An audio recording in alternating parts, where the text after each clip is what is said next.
Hello everyone, welcome back. In previous lecture, I explained about the shear load calculation, the effect of shear angle, the stripping force calculation, then minimum diameter of the hole that can be punched. Now in today's lecture, I will explain some example for the same, and I will also explain about the strip metal layout and various factors that affects the strip layout. So let's start with the one example. So यहाँ पे सबसे पहला एक example दिया हुआ है. A circular disc of 25 mm diameter is to be produced from 1.6 mm thick sheet of C30 steel with an allowable shear strength of 350 MPa. Find the die and punch sizes. How will these sizes will change if a piercing operation of 25 mm diameter was to be carried out instead of blanking operation. यहाँ पे हमको सबसे पहले die और पंच की size find करनी है. दूसरी चीज़ हमको फाइंड करनी है कि साइज़ में कितना चेंज आएगा अगर piercing operation of 25 mm diameter was to be carried out instead of blanking operation. Blanking की जगह अगर पियर्सिंग ऑपरेशन हम परफॉर्म करते हैं, ठीक है, तो जो पियर्सिंग ऑपरेशन अगर यूज़ करेंगे तो साइजेस में कितना चेंजेस आएगा, ठीक है, ब्लैंकिंग ऑपरेशन के लिए और पियर्सिंग ऑपरेशन के लिए. diameter is given, then thickness of the sheet is given, and allowable shear strength of the sheet is given. Now let us find the solution. If the blanking operation die size is equal to the size of component, the punch size is smaller by 2 times C. ये हमने आगे पढ़ा था, ठीक है, कि जो punch size है ब्लैंकिंग ऑपरेशन में जो डाई है, ठीक है, ब्लैंकिंग ऑपरेशन में जो डाई साइज़ है should be equal to the size of component. मतलब जितना हमारा कंपोनेंट का साइज़ है उतनी ही साइज़ की हमारी डाई होगी, ठीक है, इन द ब्लैंकिंग ऑपरेशन. और जो भी पंच है that will be twice less than the size of blank. जो हमारा ब्लैंक है उससे 2 टाइम्स यहाँ पे दोनों साइड पे सी क्लियरेंस दोनों साइड रखेंगे, ठीक है, equal clearance. So 2 times C the punch size will be smaller while the punching operation, or we can say piercing operation, in that the punch size is equal to the hole size and the die size is larger than the hole size by 2c. यानी कि ये जो die size है, ठीक है, पंच size के equal हमारी जो ब्लैंक है, ठीक है, होल जो हम प्रोड्यूस करेंगे यहाँ पे उसके इक्वल हमारी होल की साइज और पंच की साइज दोनों सेम होगी इन द पंचिंग ऑपरेशन और we can say piercing operation. So वहाँ पे जो क्लियरेंस है वो डाई में दिया जाएगा, डाई को 2 टाइम्स सी जितना बड़ा बनाया जाएगा. तो सबसे पहले हमको क्लियरेंस फाइंड करना होगा. सो जो क्लियरेंस फाइंड करेंगे उसका इक्वेशन हमने लास्ट टाइम देखा था. The equation for clearance to be provided is given by this equation 0.0032t under root fs, and we know that the thickness and shear strength. So the clearance provided is 0.1 mm approximately. Now we will find out for the blanking operation, and for blanking operation the die size is equal to the blank size. So जो हमारे blank की size है वो 20 mm है, तो वो ही हमारी die की साइज़ होगी. और जो पंच साइज़ है that will be the twice C. हम ब्लैंक साइज़ में से माइनस करेंगे वहाँ पे, सो हमको पंच की साइज़ मिल जाएगी.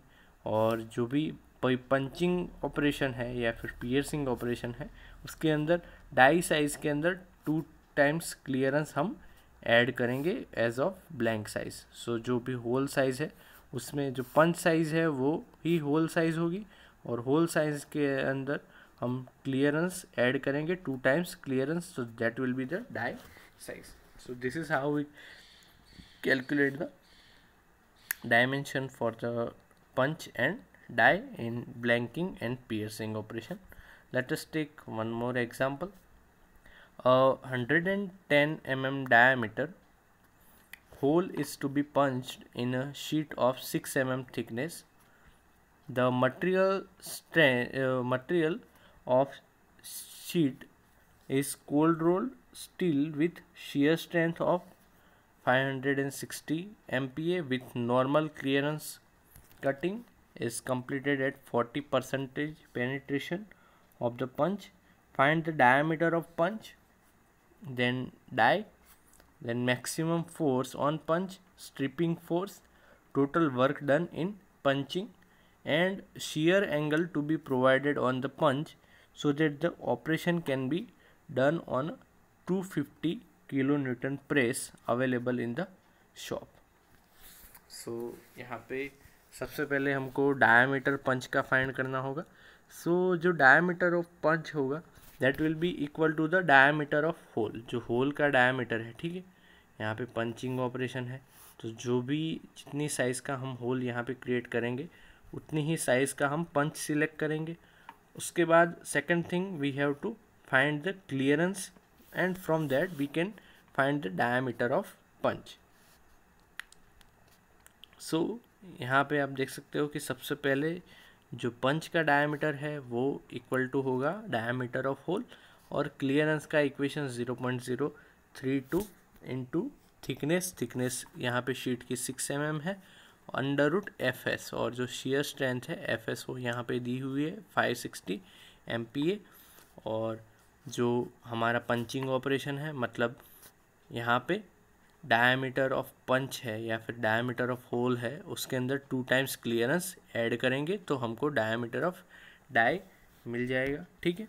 उसके बाद हमको फाइंड करना है मैक्सिमम पंचिंग लोड और maximum force on the punching, that is equal to pi DTFS. Well, thickness we know that, diameter we know that is 110 diameter of hole, and FS we know that. So we can find the maximum punching force, and then the stripping force is given by KLT, where the value of K is taken from the table, and in the theory portion I given the value of K for various material, and here for this material the value of K here, for this harder material the value of K is 0.0241.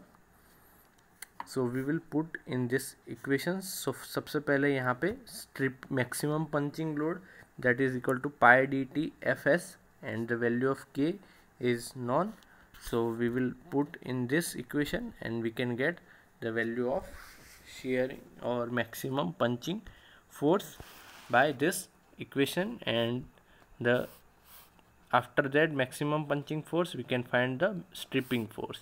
From table we will get the value of K and we will get the value of FS. This is the stripping force FS, and this is our answer. Next we have to find the total work done in punching. So to find out the total work done in punching operation, we have the maximum punching load into the area यहाँ पे कितना है 0.4 into 6 mm is the thickness, and the penetration with normal clearance is 40% of penetration of the punch. So total work done is given by the punching maximum punching force, यहाँ पे maximum punching force दिया हुआ है, और जो penetration 40% है, ठीक है, मतलब 0.4 ऑफ द थिकनेस, जितनी थिकनेस है उसका 0.4%, मतलब 40% ऑफ द पेनिट्रेशन ऑफ पंच, ठीक है। सो उतना वर्क यहाँ पे लगेगा, तो total work done in punching without shear. Now let the S be the total shear provided on the punch. अभी पंच के ऊपर हम कितना शेयर प्रोवाइड करेंगे, तो shear angle to be provided on the punch so that the operation can be done at 250 kilo newton press available. ठीक है, जो हमारे 250 किलो न्यूटन की प्रेस है उसके लिए ऑपरेशन परफॉर्म हो, उसके लिए हमको शेयर एंगल फाइंड करना है. So let the S be the total shear force on the punch. यहाँ पे आप फिगर में देख सकते हो कि एस जो है टोटल शेयर है. ठीक है, for the punch travel is equal to S plus 0.4 into 6. ये जो शीट है उसकी थिकनेस है that is equal to 6 mm, but उसका 40% ही पेनिट्रेशन होगा, कंप्लीट 6 mm पेनिट्रेशन नहीं होगा, सिर्फ और सिर्फ 2.4, 40% ऑफ 6 मीन्स 2.4 mm तक ही पेनिट्रेशन होगा. और जो शेयर हम प्रोवाइड करेंगे that will be the S. So इस एंड पे यहाँ पे क्या होगा, एस प्लस यहाँ पे ये वाला एंड है S plus 2.4. So punch travel will be increase by S. So work done with shearing, assuming that uniform maximum load of 250 kilonewton is applied during the entire stroke of the punch. So it is given by the 250 into this punch travel, जो आगे सिर्फ और सिर्फ 0.4 into 6 था, उसकी जगह पे यहाँ पे एस ऐड होगा. सो इतना वर्क हमको चाहिएगा. So equating the work done in both cases, जो आगे वाला वर्क डन था और ये वाला वर्क डन दोनों यहाँ पे सेम होगा. So total work done equal to same होगा. सो यहाँ पे उन दोनों को कंपेयर करेंगे तो हमको S की वैल्यू यहाँ पे मिल जाएगी. ठीक है, so this will be the S और the shear provided. Now if this shear is provided as a balanced double shear, यानी कि अगर दोनों साइड इक्वल प्रोवाइड किया जाएगा इस तरीके से, सो उसके लिए जो shear एंगल होगा that will be given by theta is equal to tan inverse d by 2. यहाँ पे हाफ डिस्टेंस होगा, half distance is equal to d by 2 और ये थीटा एंगल है. ठीक है, सो एक ट्रायंगल बनेगा, that will B one triangle. This will B S and this perpendicular distance is d by 2 and this is theta. So tan inverse is equal to, or we can say tan theta is equal to S upon d by 2. So यहाँ पे shear angle find करना हो, so theta will be equal to tan inverse S upon d by 2. So with this equation we can find the value of theta. So here the shear angle is given, and in the above analysis an assumption has been made that the shear on the punch will spread the load uniformly over the working portion of the stroke, and this is not strictly true for piercing a circular hole. Also there is an additional load requirement in bending the sludge to punch face contour which has been ignored. यहाँ पे जो काउंटूर हम create करेंगे वो additional load हमने यहाँ पे neglect किया है. ठीक है, so this is one example for the punching application. Now next let us see the sheet metal layout. This is here written the thing at the end. Our next topic is sheet metal layout. So in sheet metal layout we will discuss how the area is utilized and how the sheet is arranged. And an important requirement in planning sheet metal operation is to prepare a proper layout design. A proper stock layout is essential in order to decide how the blanks will be cut from the sheet stock in the best way. While planning a blanking operation, For example, it is necessary to provide suitable clearances between adjacent blanks and the edges of the last blank and the edge of the strip to prevent the metal being drawn between punch and the die. जैसे कि यहाँ पे एक example दिया हुआ है कि जैसे कि कोई भी ब्लैंकिंग ऑपरेशन हम प्लान कर रहे हैं, जैसे कि it is necessary to provide a suitable clearance between adjacent blank, यानी कि एक ब्लैंक उसके बाद जो दूसरा ब्लैंक यहाँ पे पास होगा तो उसके बीच में एक पर्टिकुलर क्लियरेंस हमको प्रोवाइड करना है. And the edges of the last blank and the edge of the strip to prevent the metal being drawn between punch and die. और जो मेटल है वो ड्रॉ नहीं होना चाहिए between the edges. So for that, one figure is shown over here, shows the some of the terms that are used in relation to strip layout. जो metal की strip है उसमें कुछ important terms है वो यहाँ पे explain show किए गए हैं. So सबसे पहला जो term है that is the thickness of the sheet, that is T. उसके बाद जो दूसरा term है that is A. A is the front scrap and back scrap. The distance between edge of strip, जो edge है strip की, and the blank, जो blank है यहाँ पे, distance between edge of strip and blank is called as A, front and back scrap. Then there is B, that is scrap bridge. यहाँ पे दिया गया है. The scrap bridge is the distance between the nearest point of the blank and also the distance between the edge of blank and the edge of strip. जो strip की जो edge है और जो यहाँ पे दूसरा जो blank है उसकी edge और यहाँ पे एक आगे वाला blank, उन दोनों के बीच का जो distance है और यहाँ पे जो distance है that is called as scrap bridge. यहाँ पे दो पर्टिकुलर ब्लैंक्स के बीच की एज के बीच का डिस्टेंस या तो फिर स्ट्रिप एंड और ब्लैंक का डिस्टेंस जो है that is called as scrap bridge. Then there is C, that is die advance और lead of the die, advancer और lead of the die. It is the distance from a point on one blank to the corresponding point on the next blank. जैसे कि यहाँ पे आप देख सकते हो कि blank के ऊपर का कोई भी और वही corresponding point of the next blank, उन दोनों के बीच का जो distance है that is called as advancer और that is called as die advance